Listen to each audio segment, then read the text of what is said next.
Bienvenido a tu iglesia Chipre en casa.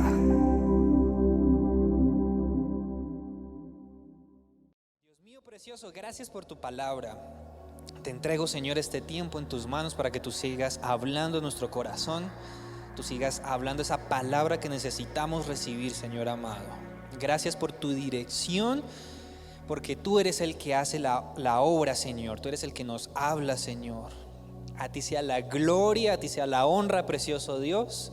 Gracias por estar con nosotros, porque tú nos levantas, nos reconfortas, nos das esa dirección que necesitamos recibir. Exáltate en este tiempo, Señor, en el nombre de Cristo Jesús. Amén. Y vamos a hablar entonces acerca de la presencia del Señor. Yo le puse: no descuides la presencia del Señor. Y hay una canción muy hermosa que dice: no puedo vivir sin ¿qué? Sin tu presencia. Y es algo hermoso, porque de verdad cuando estamos en la presencia del Señor es algo tan maravilloso que no quisiéramos salir de ahí. No sé si a usted le ha pasado en su tiempo de devocional que las horas pasan, los minutos pasan y uno no quisiera volver como a esta realidad, sino quedarse sumergido en su presencia ahí todo el tiempo. Y en segundo libro de Samuel 6, versículo 11, nos habla acerca de cómo Dios bendice cuando la presencia del Señor está en nuestra casa. Y dice que fue así como el arca del Señor permaneció 3 meses en la casa de Obed-Edom de Gat. Y el Señor lo bendijo a él y a toda su familia. ¿Qué era lo que estaba pasando? Resulta que el arca del pacto, ¿qué representaba? La presencia de Dios.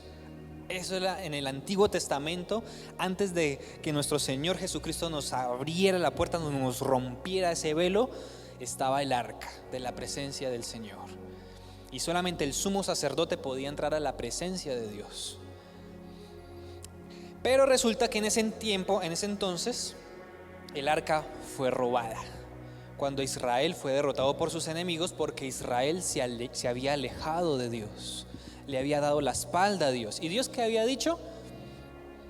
Les dijo: si ustedes me siguen y me obedecen, los voy a bendecir, ustedes van a ser prosperados. Pero también les dijo: si ustedes me dan la espalda, si ustedes se alejan, también yo los voy a dejar. Y como yo los dejo, los enemigos los van a someter. Y así ocurrió. Y así ocurre hasta el día de hoy. Cuando nosotros le damos la espalda a nuestro Dios, el enemigo, que dice la palabra que anda como león rugiente buscando a quien devorar, pues nos devora, ¿cierto? Pero nosotros seguimos firmes en la presencia del Señor. Y aquí entonces ya estaba David como rey de Israel y recuperaron el arca, pero no la recuperaron por la fuerza. Dios mismo se encargó que el pueblo enemigo de Babilonia, si no estoy mal, entregara el arca, porque resulta que el arca donde estaba almacenada con otros dioses falsos en Babilonia, ¿cierto? Y resulta que por causa de la presencia del Señor del arca empezó a resultar enfermedades. Empezó a venir maldiciones para ese pueblo, y resulta que el dios falso, una imagen que había ahí en ese almacén, también aparecía postrada delante del arca. Eso fue algo que solamente Dios pudo hacer. Y con las enfermedades, entonces, ¿qué hicieron? Dijeron: no queremos más el arca del Dios de Israel, me hacen el favor y la devuelven. Y resulta que como la devolvieron de una forma muy particular. No sé si alguien se acuerda cómo la devolvieron. Resulta que la pusieron sobre unos animalitos, si no estoy mal, creo que eran unas vacas que habían tenido a sus terneritos. ¿Y qué pasa cuando una vaquita tiene a su ternerito? No deja a su ternerito, ¿cierto? En ningún momento. Y resulta que esas vacas siguieron derechito hasta el lugar donde iban a recogerlas del pueblo de Israel.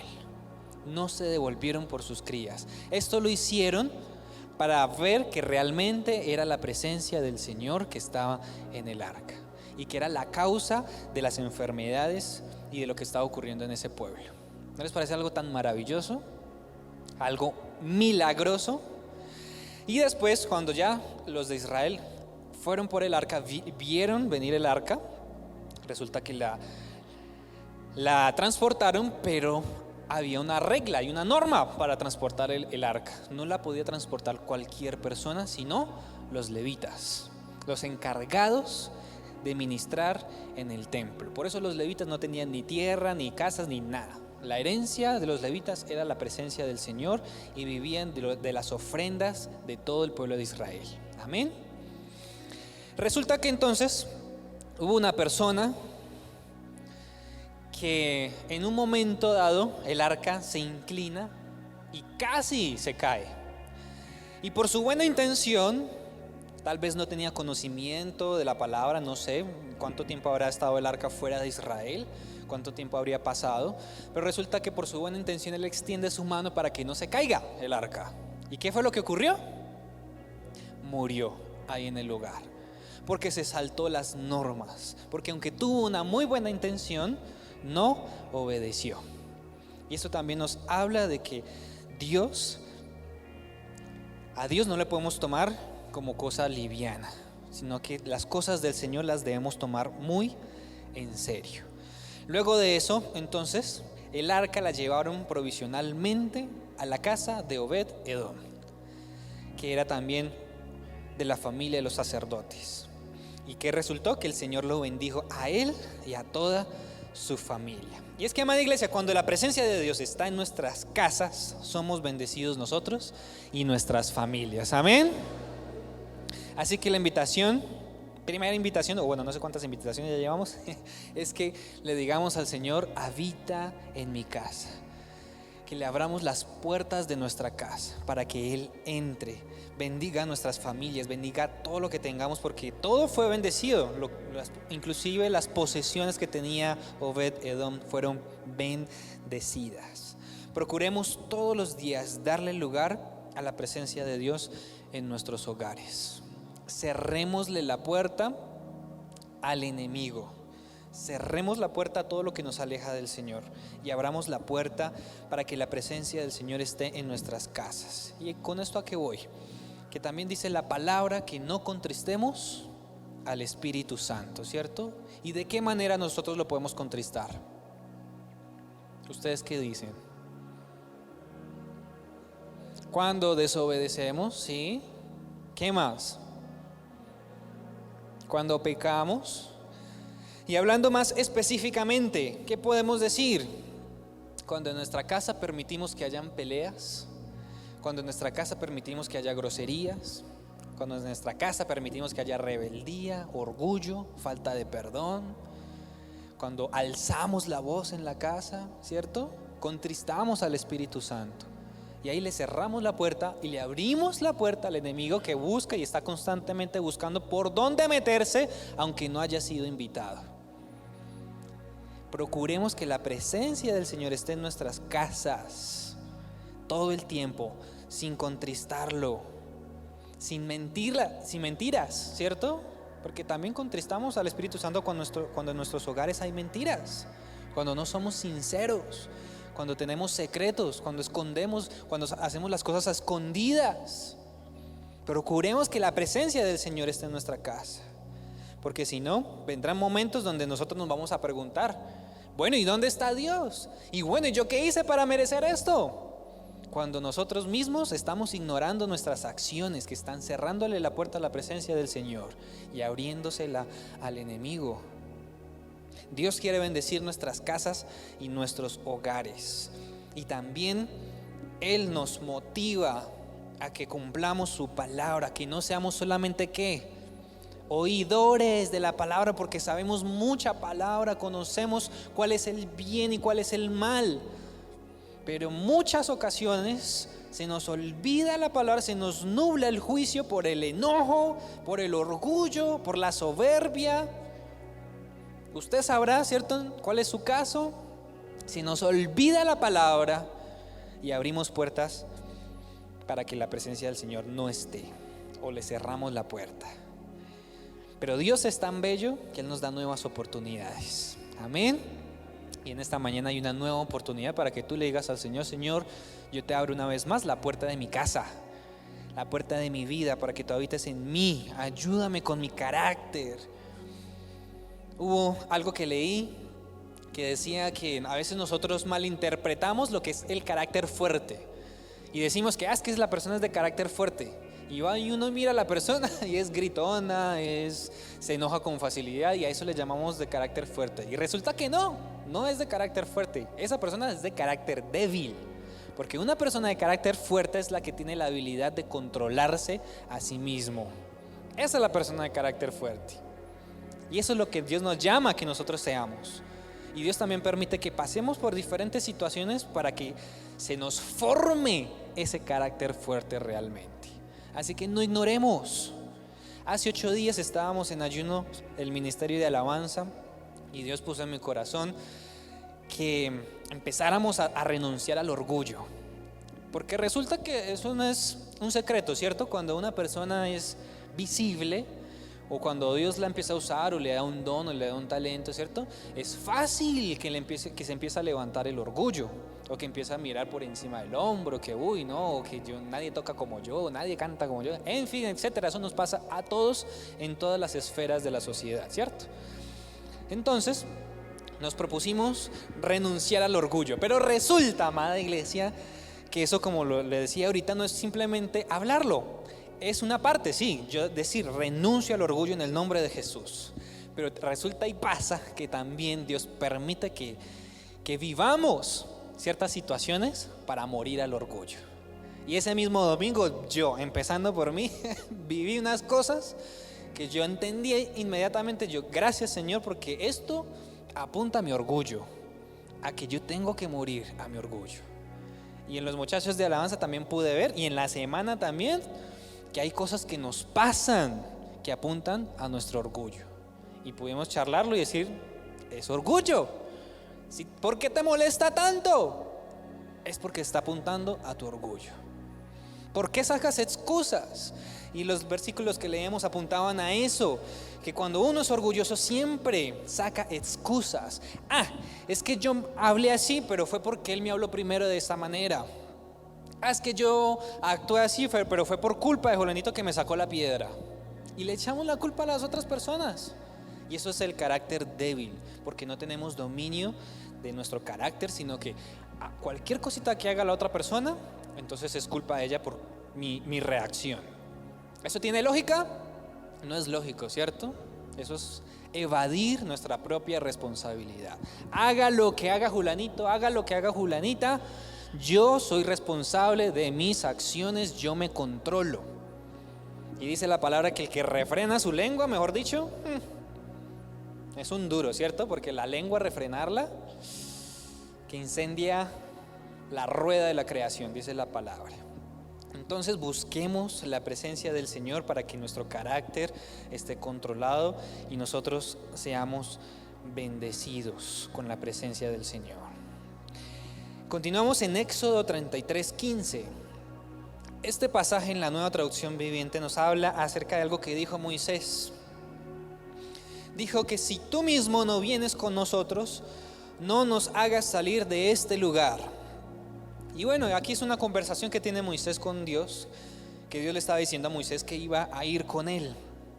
Pero Moisés le pidió, no, conmigo nada más no, con todo el pueblo, porque es que este pueblo es muy rebelde, este pueblo, mejor dicho, me saca de quicio. Así que si tú no vas con todos nosotros, mejor no nos hagas salir de este lugar, porque Moisés sabía lo que se enfrentaba. Entonces podemos ver que Él nos enseña que no vale la pena arriesgarse a salir a cualquier lugar sin la presencia de Dios. Amén. No vale la pena salir de nuestras casas sin haber tenido primero esa conversación con el Señor. No vale la pena uno arriesgarse de que si yo anoche oré, me acosté hablando con el Señor, ya hoy también me sirve esa oración de ayer. No, estemos en la presencia del Señor todo el tiempo. Cuando salgamos de nuestros hogares, cuando lleguemos, cuando estemos en cualquier lugar, pidamos su dirección y su protección. Hablemos constantemente con el Señor. A veces lo damos por sentado. Inclusive me pasó a mí en varias ocasiones que yo daba por sentado que el Señor estaba conmigo y después yo la embarraba. Pero era una responsabilidad mía buscar del Señor, pedirle al Señor su dirección. Por eso cuidemos entonces nuestra comunión con Él. Que en ocasiones sí, vamos a tener etapas o momentos donde nos vamos a sentir como secos, como que estamos pasando por ese desierto, no sé, a veces descuidamos un poquito, pero que volvamos a la presencia del Señor. Si no podemos tener ese lugar secreto, que por lo menos estemos hablando constantemente con Él. Que le digamos: Señor, gracias, te amo. Que agradezcamos por cosas mínimas. No sé si fue anoche o antenoche, que estaba lloviendo fuerte. Y ya ya para dormir, empecé a agradecerle al Señor. Decirle: Señor, gracias. Gracias por esta cama. Gracias por este colchón. Gracias por estas cobijas, Señor. Gracias por la almohada que tengo. Gracias por el techo que tengo, Señor. Gracias, porque son detalles que uno a veces como que los normaliza, ¿cierto? Porque siempre están ahí, pero en muchas personas no están. No tienen un techo, no tienen cobijas, no tienen una cama, no tienen un colchón. Y eso me ayudó a ser más agradecido con el Señor, a valorar lo que tengo para no quejarme. Porque cuando dejamos de ver lo que tenemos, viene y entra la queja. Pero es que a mí me falta tal cosa. Es que no tengo esto y lo otro. Es que si tuviera tal cosa, ¿cierto? Si tuviera una mejor moto, si tuviera un mejor carro, si tuviera una mejor casa, si tuviera un mejor esposo, una mejor esposa, ¿cierto? No valoramos lo que tenemos. Hay que agradecer por lo que Dios nos ha dado, y más por las personas que nos rodean, por los padres, por los hijos.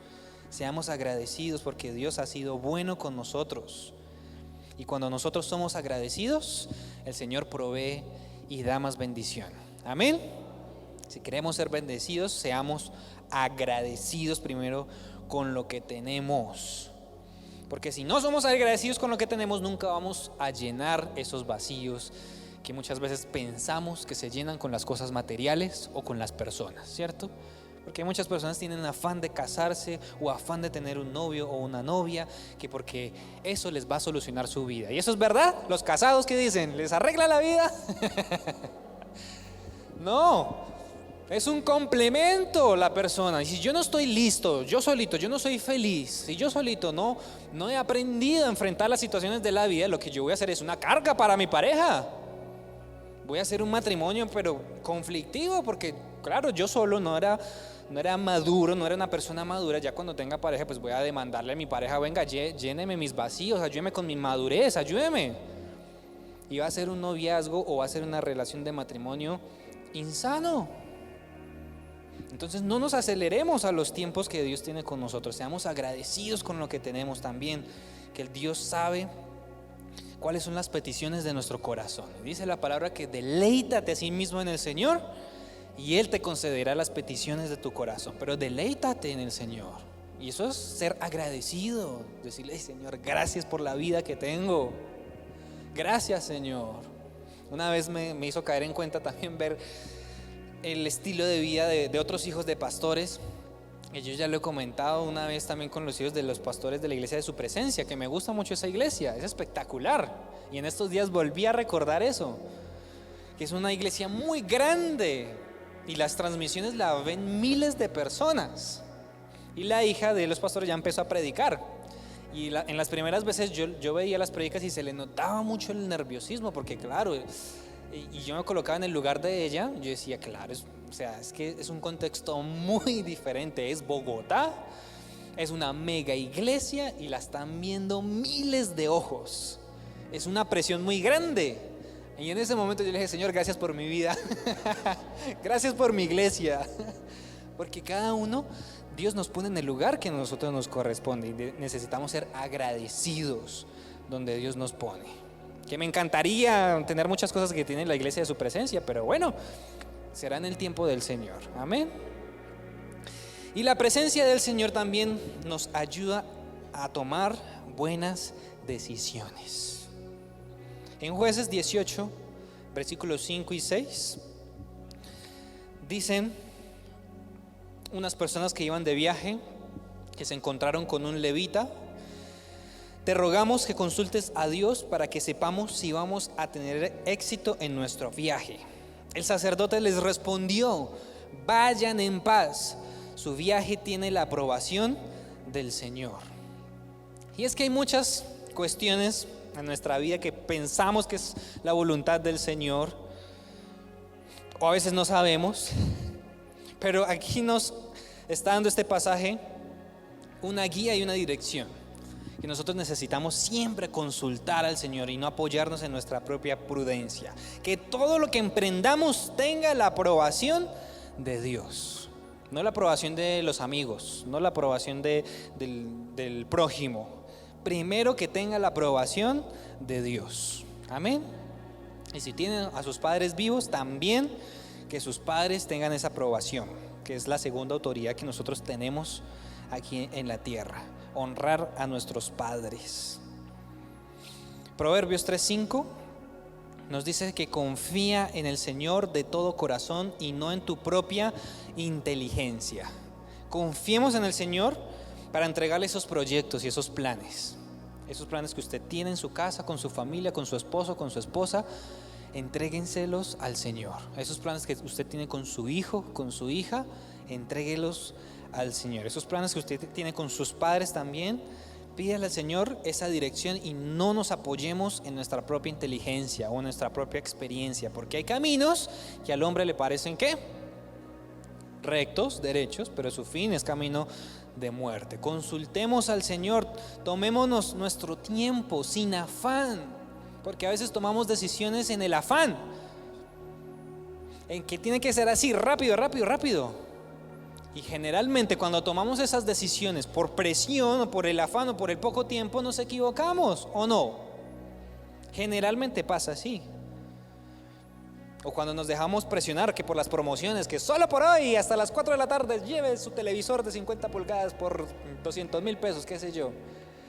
Y aprovechamos y gastamos, y con la tarjeta de crédito, hágale, sáquelo, que el día sin IVA y que viene y esa cantidad de filas, ¿cierto? Hay que tener paciencia. Y no estoy hablando en contra de las promociones o del día sin IVA, sino que oremos, digamos en el ejemplo del día sin IVA. ¿Qué es lo que hice yo? Buscar 3-4 meses antes un precio de un producto para ver si era real y mirarlo en el día sin IVA. No compré nada de todos modos, pero me di cuenta si era verdad o no. Y en la próxima pues yo ya le oro al Señor: Señor, pruébeme. Me programo para no meterme en una deuda, ¿cierto? Y en traducción lenguaje actual dice: pon toda tu confianza en Dios y no en lo mucho que sabes, porque a veces sabemos mucho de ciertos temas y nos confiamos que porque sé mucho de esto, eso me va a salir bien. No, yo tengo mucho conocimiento, no necesito preguntarle al Señor porque yo sé mucho ya. No nos apoyemos en nuestra propia confianza, porque también nos podemos equivocar. Y para terminar, yo no sé, ya estoy adoptando eso de los pastores, no, que ya para terminar y se alargan otros 15 minutos. Vamos a leer el Salmo de David, un salmo muy hermoso, el Salmo 51. Y resulta que este salmo David lo escribe cuando el profeta Natán fue a verlo por haber cometido David adulterio con Betsabé. El profeta Natán, Dios lo envió, y resulta que el profeta le contó una historia acerca de un hombre que hizo tal cosa, y esto y que lo otro. Y David, ¿qué respondió? Impresionante, ¿cómo le ocurre a ese hombre hacer eso? Ese man tiene que tener un castigo, ¿cómo así? Y cuando Natán le dice que la historia se refería a él, a David, me imagino ese baldado de agua fría, ¿cierto? Ese golpe a la realidad, que él mismo había juzgado y señalado su pecado sin darse cuenta. Él mismo se había condenado y no se había dado cuenta. Pero Dios es tan hermoso que Dios nos da oportunidades. Y después de eso, entonces David escribe este salmo y dice: ten compasión de mí, oh Dios, conforme a tu gran amor, conforme a tu inmensa bondad. Borra mis transgresiones, lávame de toda mi maldad y límpiame de mi pecado. Yo reconozco mis transgresiones, siempre tengo presente mi pecado. Contra ti he pecado, solo contra ti, y he hecho lo que es malo ante tus ojos. Por eso tu sentencia es justa y tu juicio irreprochable. Yo sé que soy malo de nacimiento, pecador me concibió mi madre. Yo sé que tú amas la verdad en lo íntimo, en lo secreto me has enseñado sabiduría. Purifícame con hisopo y quedaré limpio, lávame y quedaré más blanco que la nieve. Anúnciame gozo y alegría, infunde gozo en estos huesos que has quebrantado. Aparta tu rostro de mis pecados y borra toda mi maldad. Crea en mí, oh Dios, un corazón limpio y renueva la firmeza de mi espíritu. No me alejes de tu presencia, ni me quites tu Santo Espíritu. Devuélveme la alegría de tu salvación, que un espíritu obediente me sostenga. Amén. ¿Qué tal si nos ponemos sobre nuestros pies y oramos al Señor? Y le decimos: Señor, yo quiero tener esa actitud de David, que sin tu presencia yo no puedo vivir. No alejes de mí tu presencia. Antes bien, que un espíritu obediente me sostenga. Ayúdame a tener un carácter fuerte, a desarrollar un carácter fuerte para dominar mis emociones, para dominar mis palabras, para dominar y tener control de mis acciones, para que la paz del Señor esté en todo momento en mi corazón. Gracias, Señor, por esta mañana. Te doy gracias por cada uno de nosotros, Señor, por el plan y el propósito que tú tienes con cada uno de nosotros, Señor, que tú lo vas a cumplir, Señor amado, que tú no nos desechas, no nos abandonas, Señor. En esta mañana una vez más te decimos, no queremos descuidar tu presencia en nuestra casa, en nuestra vida, Señor. Habita en nosotros. Y así como David, Señor, nos arrepentimos de nuestros pecados, Señor amado, y reconocemos que muchas de las cosas que nos suceden negativas es por causa de nuestras acciones, es por causa de nuestras palabras, es por causa, Señor, de nuestra desobediencia, porque conocemos tu palabra y muchas veces se nos nubla el juicio, la ignoramos. Perdónanos, Señor, pero sabemos que cuando tu presencia está en nuestra casa, cuando tu poder, Señor, está en nuestra vida, tú nos bendices a nosotros y a todo lo que tenemos, Señor amado, porque así tú lo sabes hacer y así te gusta hacerlo, Señor. No solamente nos bendices a nosotros, sino a todo lo que tenemos y a toda nuestra familia, Señor. Ayúdanos a ser obedientes, Señor amado. En esta mañana, Señor, trae ese convencimiento de justicia, de pecado, de juicio a cada uno de nosotros, Señor amado, y ayúdanos a ser obedientes. Rompe, Señor, en esta mañana con toda cadena de opresión, en el nombre de Jesús, con toda estructura mental, en el nombre de Jesús. Rompe con toda religiosidad, Señor, en el nombre de Jesús. Somos una iglesia libre por la sangre de Jesucristo derramada en la cruz. Somos libres por tu poder, Señor amado, libres para adorarte, libres para exaltarte, libres, Señor, para vivir una vida plena conforme a tu palabra, Señor amado, sin presión social. Somos libres para obedecerte porque la recompensa es grande e inigualable. Gracias, Señor, te encomendamos este resto de día y esta semana, que tú nos sigas ayudando a crecer, que tú nos sorprendas en esta semana con tu presencia, con tus bendiciones, Señor, que así como el arca estuvo en la casa de Obed-Edom, tu presencia esté en nuestros hogares, y así como tú diste bendición a Obed-Edom, a él, a su familia y a todo lo que tenía, tú nos des bendición a nuestras familias y a todo lo que tenemos, Señor. En el nombre del Padre, del Hijo y del Espíritu Santo, te damos muchas gracias. Amén y amén. Qué bendición que nos hayas acompañado hasta el final. Recuerda que nos puedes seguir a través de nuestras redes sociales y enterarte de nuestra programación. Síguenos en Facebook, Instagram y YouTube como AD Chipre Manizales. Así nos encontrarás en las 3 plataformas. Seguimos extendiendo el reino de Dios.